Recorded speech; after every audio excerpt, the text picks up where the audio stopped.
Gli studenti degli istituti superiori Fermi di Nuoro, Garibaldi della Maddalena, De Castro di Oristano, Levi e Bruzzo di Quartu, Nautica Alberghiero di Tortolì, Pitagora di Sassari e Pacinotti di Cagliari sono stati premiati oggi a Mamogliada nell'ambito del concorso sul tema dell'incontro tra culture dedicato alla memoria di Graziano Deiana, recentemente scomparso e che per 15 anni, fino al 2015, ha ricoperto la carica di sindaco del paese di Mamuttones, in una fase di rinascita della comunità dopo gli anni bui. All'evento, moderato dal giornalista Giacomo Mameli, sono intervenuti gli assessori regionali degli affari generali Filippo Spanu e della pubblica istruzione Giuseppe De Sena, il sindaco Luciano Barone, i familiari di Deiana,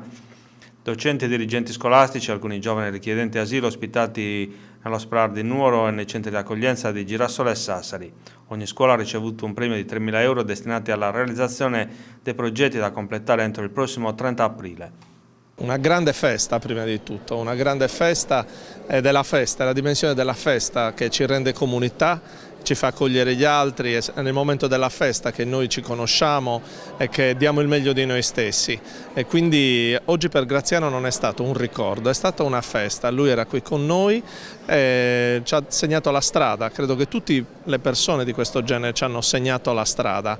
Prima dobbiamo essere comunità. Una giornata all'insegna dell'istruzione e della integrazione, perché sono due aspetti fondamentali della vita. Intanto l'istruzione per la crescita di una società individuale, collettiva,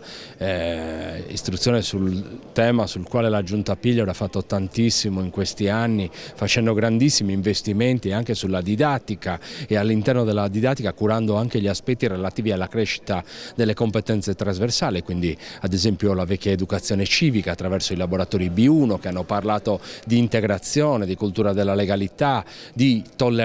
di comprensione che la diversità è un valore aggiunto.